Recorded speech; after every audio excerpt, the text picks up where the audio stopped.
Olá, olá pessoal, estamos de volta. Esse é o Memória Capixaba, eu sou Fábio Pirajá. Estamos juntos aqui mais uma vez para tratar de assuntos que são importantes aqui para a história do Espírito Santo. Deixa eu testar essas câmeras aqui todas. Alô, câmera 1, câmera 2, câmera lá, 3, aqui, 4 e 5. Tá funcionando, tudo funcionando. Dá trabalho, mas funciona. Mas vamos lá, gente. Esse é o Memória Capixaba, o projeto que nós estabelecemos aqui há mais ou menos uns 15 anos, né, para fazer pesquisa sobre a história do Espírito Santo, sobre seus personagens, as pessoas comuns e pessoas que colocaram seus nomes na história, personagens históricos, né, do jeito que a gente fala, desde o descobrimento, né, do Brasil, e desde a instalação aqui da capitania do Espírito Santo, com Vasco Fernandes Coutinho, a fundação, né, de Vila Velha, lá da cidade do Espírito Santo, aqui no Rio do Espírito Santo, em 1535, depois a colonização do solo espírito santense, né, que é comemorada a 23 de maio. Vila Velha é uma das cidades mais antigas do Brasil, né, é São Vicente, Cabo Frio, né, são as cidades mais antigas.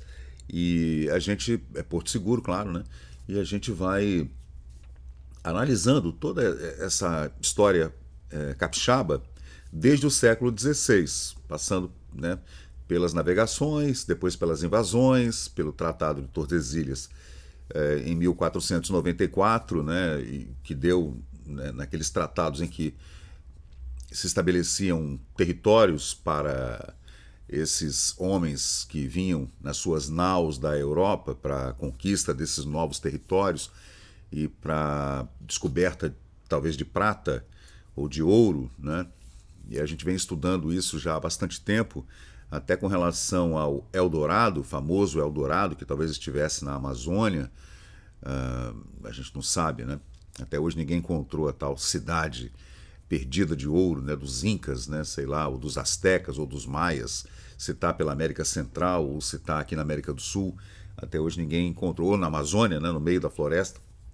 Mas de qualquer jeito existem várias teorias, né, com relação a isso, e a gente vem estudando tudo isso e, claro, estudando o que a gente consegue, né, através dessa papelada toda, que é muita história, muita documentação, em várias bibliotecas públicas e arquivos nacionais, especialmente nos primeiros arquivos da Torre do Tombo, em Portugal, né, da onde a gente trata, por exemplo, da vinda dos jesuítas para o Espírito Santo. Foram os primeiros colonizadores, né, que vieram junto com os navegadores, mas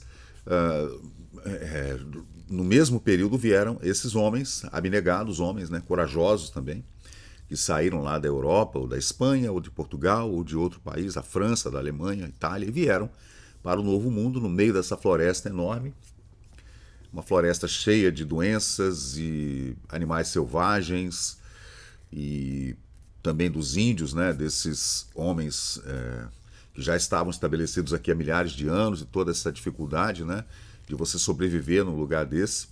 Não deve ter sido fácil. Eu fico imaginando aqui o cara chegar aqui com 3, 4 pequenos navios, né, aquelas naus pequenas, aquelas caravelas, ditas caravelas, e chegar aqui e ter que ancorar. Aí você não conhece o calado, se você vai ficar preso, né, em alguma rocha, em algum arrecife, ou encalhado, ou até mesmo afundar o navio cheio de suprimento. Imagina que dificuldade. Aí ancora, beleza, numa enseadazinha, como foi aqui no Piraém, lá em Camburi, ou aqui na prainha, e de repente você se vê ali no meio daquela mata, aquela dificuldade, e fica imaginando como deve ter sido esse primeiro vislumbre desse novo território que deveria ser colonizado, né? As pessoas vieram para cá, por exemplo, 70 pessoas mais ou menos, segundo diz a história, que vieram junto com Vasco Fernandes Coutinho, a sua esposa, família, etc., né? E é claro que para alguns também que eram degredados, né, cumprindo pena, ou alguma pena pecuniária, ou outro tipo de pena, e de repente assinaram essa documentação aceitando vir para o Novo Mundo para fazer uma troca, né, e de repente ter a sua liberdade. Muitos desses vieram para cá, que eram presidiários, né, assassinos ou ladrões, ou gente que ficou presa por causa de dívida. Antigamente, né, nessa época, se você devesse a alguém, você ia para a cadeia. Dívida dava cadeia. Então, foram essas pessoas que vieram junto com esses jesuítas, que é o assunto que eu vou tratar hoje aqui com vocês, desses primeiros assentamentos. E lendo aqui, gente, sobre esses primeiros, vamos chamar de missões, né? Essas missões, como a gente sabe das missões lá do Uruguai, do Paraguai, do Rio Grande do Sul, né? Que a gente estuda lá no segundo grau, no primeiro grau, na história do Brasil.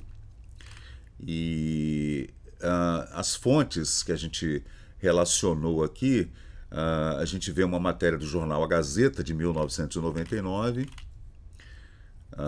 numa compilação de Walter de Aguiar Filho, em 2016, falando dessas colônias, dessas missões com seus engenhos, suas fazendas e seus escravos, que primeiramente eram os índios, né, catequizados, digamos, né, e depois os homens e mulheres africanos, né. A gente tem também um livro chamado A Obra dos Jesuítas no Espírito Santo, publicado em 2012, de Eribaldo Balestreiro, que a gente vai trazer aqui rapidamente, não é um vídeo muito longo não, mas para falar desses assentamentos. No ano de 1940, o Instituto Histórico e Geográfico do Espírito Santo publicou na sua revista número 13, em 1940, um artigo do bispo chamado João Batista Neri sobre essas anotações de uma obra inédita do padre Pires Martins, conhecida como o Livro Tombo de Itapemirim, da cidade, né, de Itapemirim, daquela localidade, obra onde foi referido o padre. Onde esse referido padre, o padre Pires Martins, faz um relato da organização jesuítica na capitania do Espírito Santo. Isso lá atrás, lá no século XVI, século XVII, né? E ele deu uma organizada nesse período, né? Que é uma coisa complicada. Eu farei mais de um vídeo aqui sobre isso, vou criar já no canal, aqui no YouTube, uma playlist chamada Jesuítas no Espírito Santo, né? Porque é um período importantíssimo. Sem esses homens, a colonização do solo espírito santense não teria sido possível, né? Desculpem, tocou aqui o celular. E vamos continuar. Segundo essa relação que o padre Pires Martins fez, a gente sabe que os jesuítas fizeram uma série de missões, né, no meio da mata, catequizando esses índios, né, no sul do Espírito Santo, chamada Missões da Companhia de Jesus, de onde vinham esses homens, né, esses padres jesuítas, né, esses reverendos, né.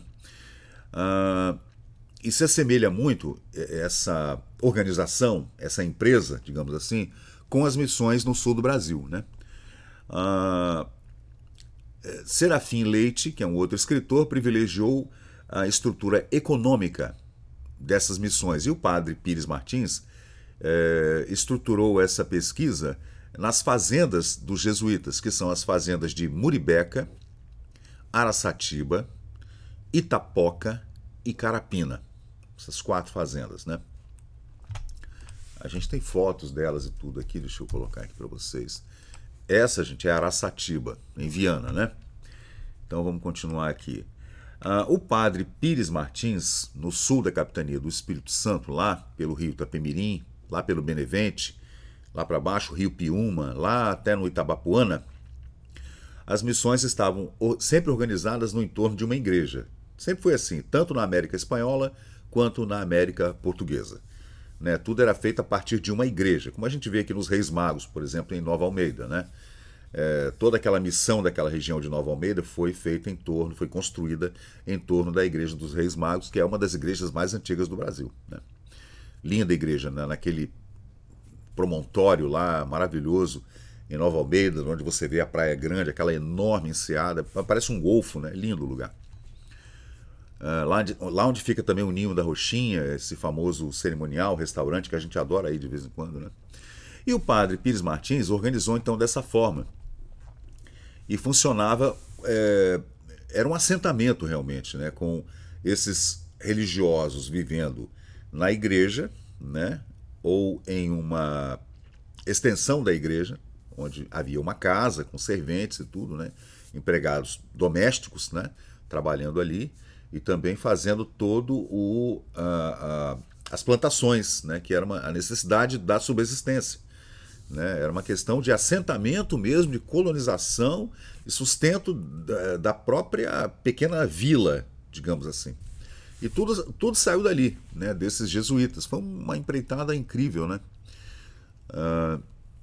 Aí a gente não sabe, né, a quantas andavam essas relações entre a igreja de Roma e o rei de Portugal, ou o rei de Espanha, né, dependendo do local onde estavam sendo estabelecidos esses assentamentos, né. Então ele trata dessas aldeias dando essa jurisdição, digamos assim, né. A técnica de catequização consistia então em manter os índios nas aldeias, né? E eles recebiam esses ensinamentos e trabalhavam em troca, né? Muitas vezes sem receber nada, mas acabou se estabelecendo ali, eu diria, uma boa relação entre jesuítas e os índios da região. Alguns eram contra essa catequização e outros acabavam se transformando em bons cristãos, digamos assim, né? Como se chamava antigamente, a literatura falava desse jeito, né? E eles produziam esses legumes e verduras e criavam galinhas e porcos e tiravam leite das vacas. Era uma pequena fazenda, mas era uma coisa de subsistência, não era um latifúndio, né? Não era desse jeito que se encarava, porque havia muita mata no entorno. Eu fico imaginando essa igreja de Araçatiba, por exemplo, que vocês estão vendo aí, lá no século XVIII, como era essa região aí. Era mata fechada, mata atlântica fechada, né? Com muitos mosquitos, muita malária, doença, animais selvagens, onças e etc. E, claro, as tribos indígenas, que eram divididas em várias facções diferentes, às vezes em luta. Então, deve ter sido uma coisa assim incrível, né? Eu daria tudo para fazer uma volta no tempo e ficar uma semana lá para ver como era, né? Nessa época aí. Mas acabaram estabelecendo, como eu disse, uma boa relação e conseguiram fazer esses assentamentos. E essas fazendas, gente, duraram até o momento em que os jesuítas foram expulsos do Brasil, no século XVIII, e depois essas fazendas foram confiscadas pelo erário, né, público, pelo erário real, né, e incorporadas ao patrimônio do Império Português, né, do rei de Portugal. Então eu fiz uma relação aqui, gente. A primeira missão, digamos assim, a primeira missão foi a missão de Guarapari, né, da qual participou o padre José de Anchieta, espanhol, que estava trabalhando aqui no Espírito Santo nessa época, né, no século XVI ainda. A missão de Guarapari, esse assentamento, essa aldeia de Guarapari, foi fundada em 1585 a partir de uma missão religiosa jesuítica, né? Estima-se que na época em Guarapari haviam 6.000 índios, né, na região de Guarapari.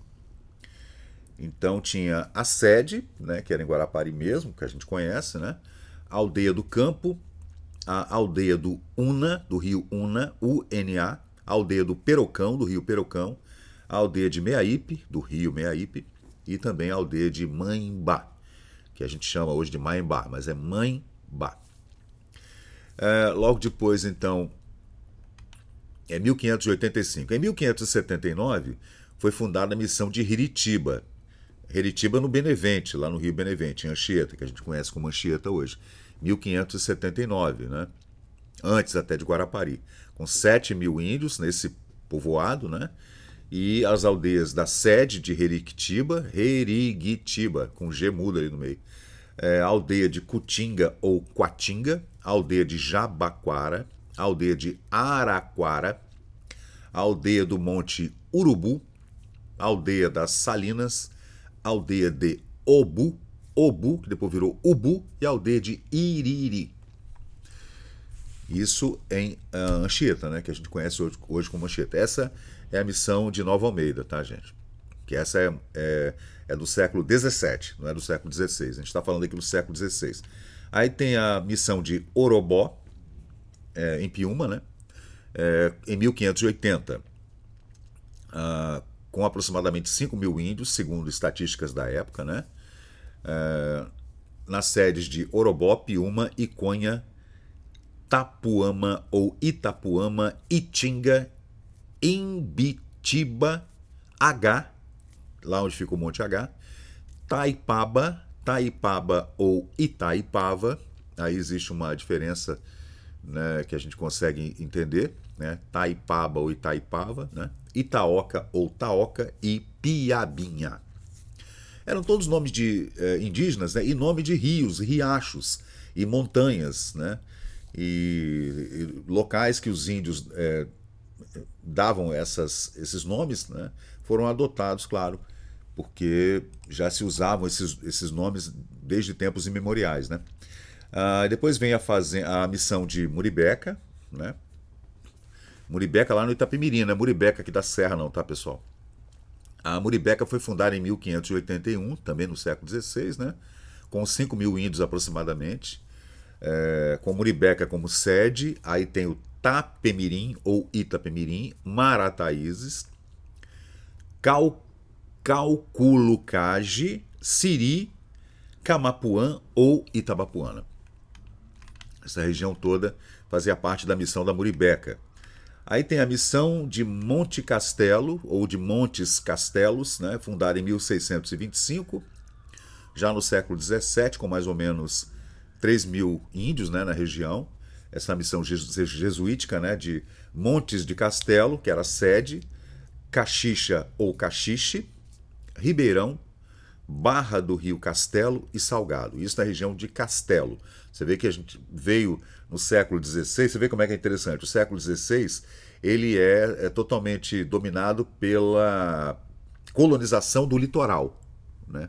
A partir do século XVII houve a necessidade de se invadir o oeste, o interior, o sertão. Então essas missões foram indo para as montanhas. Por isso que a gente vê essa missão em 1625, a missão de Montes de Castelo. Além das aldeias já mencionadas aqui, os jesuítas mantinham também no Espírito Santo uma estrutura bastante inteligente, econômica, muito inteligente, com comunicação entre elas, né? Que se fazia, claro, a cavalo, né? Levando aqueles bilhetinhos, né? A Muribeca em Presidente Kennedy, onde havia criação de gado. A Araçatiba em Viana, que é essa que eu mostrei aqui para vocês, né? Essa daqui, Araçatiba em Viana, com produção de açúcar. Essa fazenda, que depois virou uma fazenda, era uma missão jesuítica, com aqueles índios ali no entorno, uma agricultura de subsistência para que as pessoas pudessem comer ali na região, criação de animais e tudo, mas depois transformou-se essa fazenda de Araçatiba no século XVI, XVII, XVIII, já numa grande produtora de açúcar refinado e álcool, né? A missão jesuítica de Itapoca, que ficava em Cariacica, produzia farinha de mandioca. Assim como também aqui na região da Serra, né? Onde havia também essas plantações importantes. Em Carapina se produzia muito legume, né? Aqui é Viana, né? Araçatiba, aqui é Reis Magos, em Nova Almeida, né? Aqui também essa linda foto dos Reis Magos ali, quando ainda Nova Almeida era uma colônia de pescadores. Você vê, gente, ó, essas casinhas aqui bem simples, nos anos 60 já, tá? Mas era muito bucólico. Esse lugar é lindo, né? Eu frequentava aqui com meu pai, com minha mãe, minha irmã Andréia, a gente passava por aqui, pela praia, até chegar em Santa Cruz, que era o lugar que a gente adorava aí quando a gente era criança. Até hoje eu amo Santa Cruz, né? Ali na região de Aracruz, no rio Piraquiaçu, Piraquimirim e Piraquiaçu. E do outro lado do rio, do estuário do rio Piraquiaçu, tem Coqueiral de Aracruz, né? Que é lindo o lugar. E a gente parava por aqui. Nessa época, gente, a gente podia até comer muqueca de tartaruga, tá? Desse jeito. Aqui é a igreja de Carapina, né, gente? Que é uma missão jesuítica. Não era uma missão jesuítica, era uma povoação ali em Carapina, já no século XIX, né? Já bem mais atual. Aí a foto do meu amigo Roberto Mian, que faleceu há alguns anos atrás, era um fotógrafo, um amador. O pai dele também, o Ettore Mian, também era um fotógrafo incrível, né? E essas fotos são do início dos anos 70. Aqui também é Araçatiba, gente. É outra foto de Viana, Araçatiba, que é uma igreja, uma missão jesuítica. Tá? Aí as principais igrejas eram, na época, Nossa Senhora da Assunção, em Anchieta, importante igreja, né? Deixa eu ver o que mais aqui. Aqui nesse álbum eu não coloquei a igreja de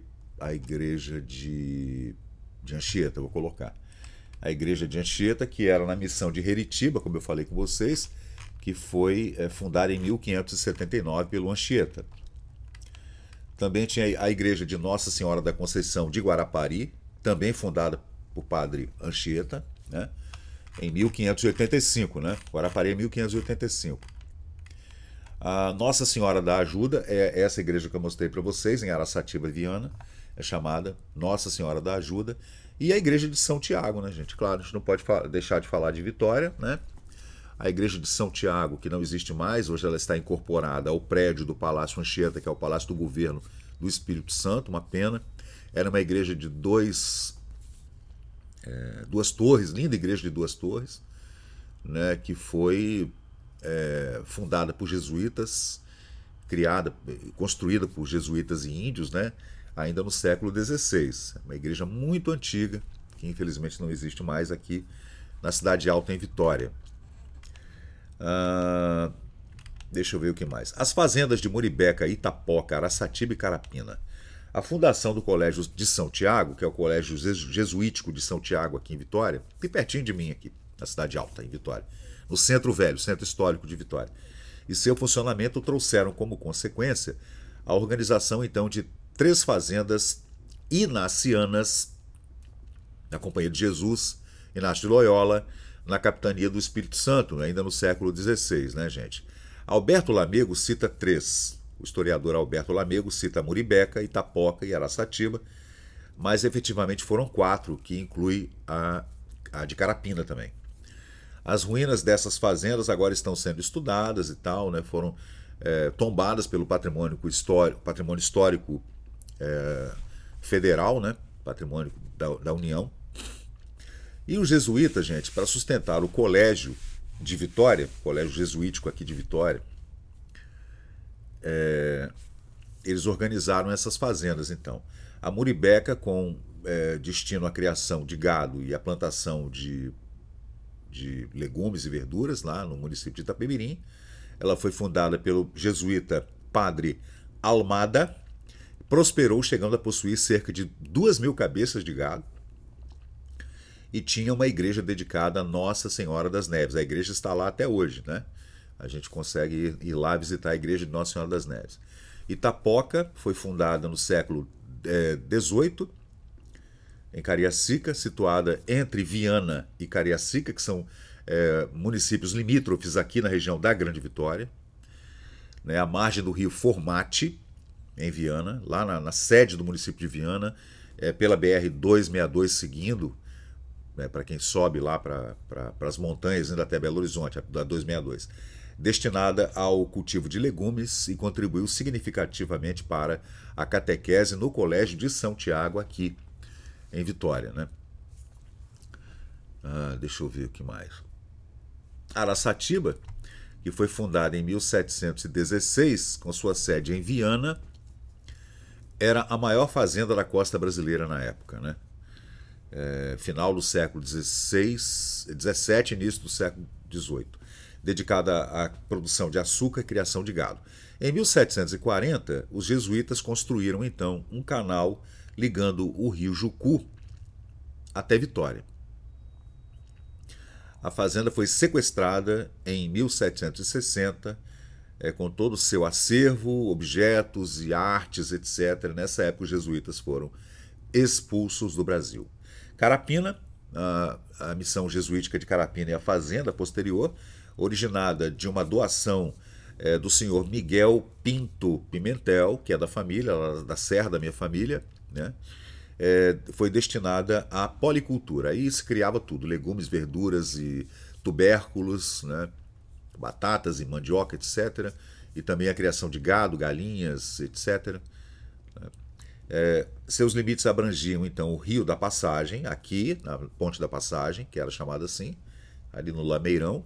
Ali tudo era, dali para cima era tudo serra, né? A Barra do Rio Carapebus Mirim e o Monte Mestre Álvaro, que desde tempos imemoriais era chamado assim, Mestre Álvaro. Alguns mapas, em alguma cartografia, orografia, você encontra Mestre Álvares. Aí a gente tem essa dificuldade de entender se é Álvares, se é Álvaro, né? Mas de qualquer jeito é algo assim. E a fazenda teve papel importante na agricultura e também na catequese desses moradores originais, né? Desses homens e mulheres que estavam aqui já desde 2000 anos, né, de história dos índios no Brasil, para a catequese desses índios no Espírito Santo. Essa obra é a obra dos Jesuítas do Espírito Santo, publicada em 2012 pelo historiador Eribaldo Balestreiro, né, e você encontra aí na internet para dar uma lida.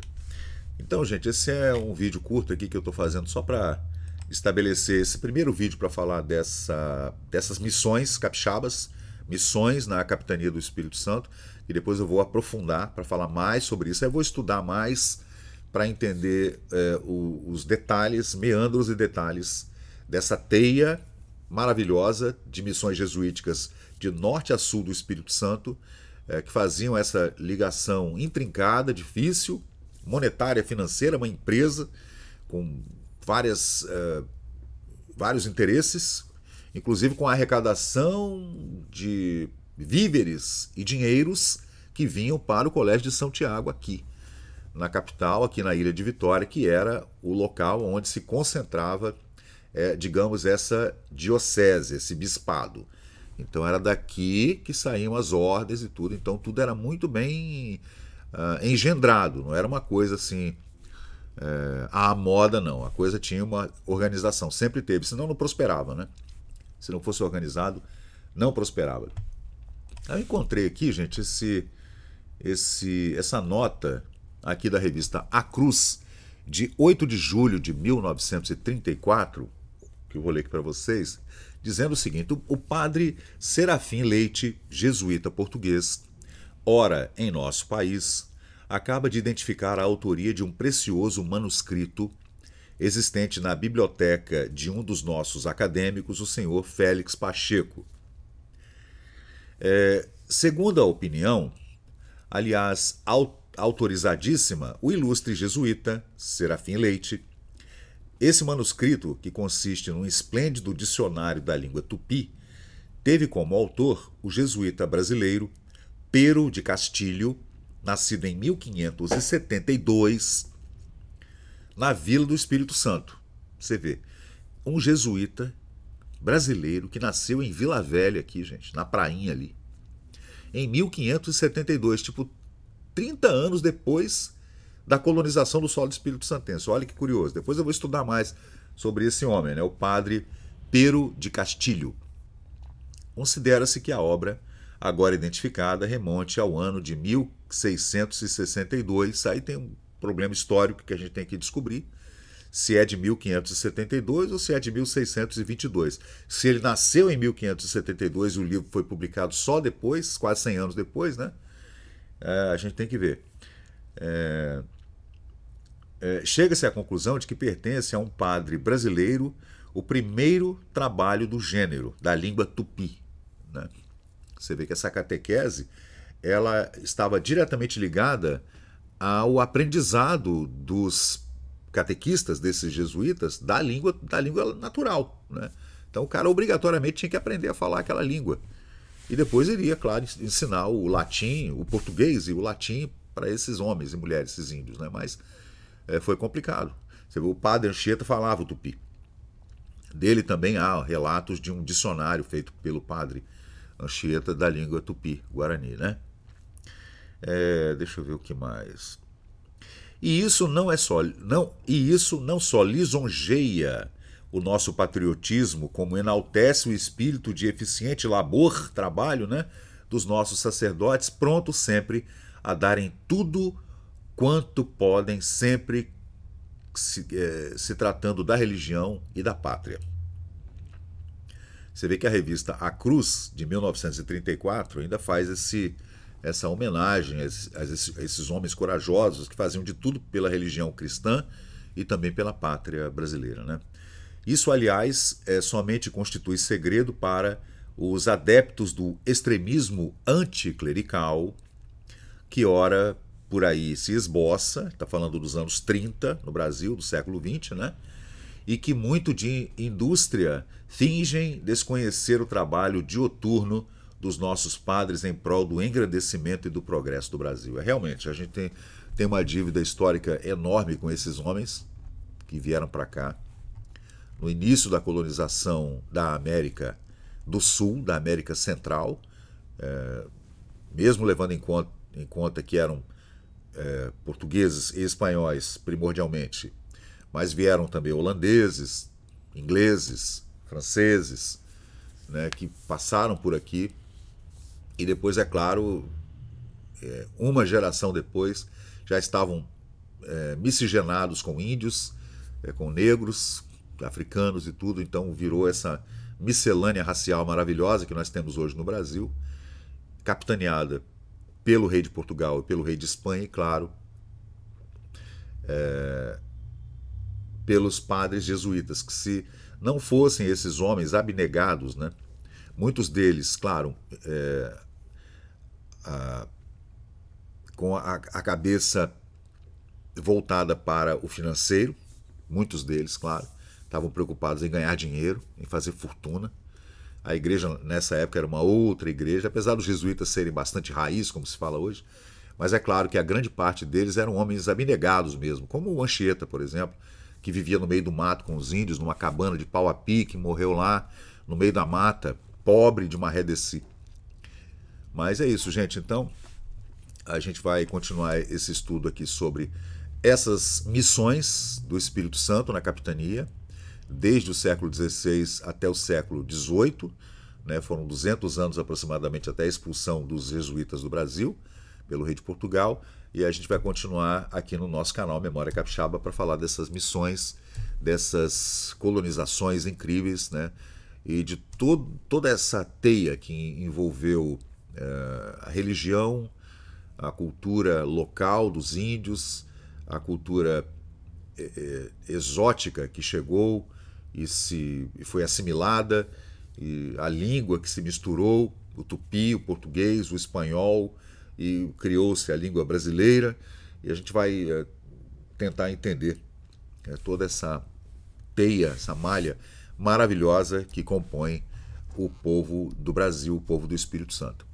Então valeu, gente. Eu sou Fábio Pirajá, esse é o Memória Capixaba. A gente vai estar sempre aqui falando sobre esses assuntos que são importantes aqui para a história do Espírito Santo, para tentar desvendar e, é claro, descobrir quem são esses homens, mulheres, esses jesuítas padres, esses espanhóis e portugueses e toda a gama de interesses que estavam envolvidos nessa colonização, nessa primeira colonização que teve como ponta de lança esses jesuítas catequistas. Então valeu, pessoal, muito obrigado e vamos em frente aqui com nossas pesquisas. Valeu, obrigado, até a próxima, gente. E chegamos ao final de mais um vídeo aqui do Memória Capixaba. E se você curtiu o conteúdo, por favor, deixe seu like, compartilhe aqui o nosso canal e inscreva-se para mais novidades. Até a próxima e muito obrigado por participar aqui do Memória Capixaba.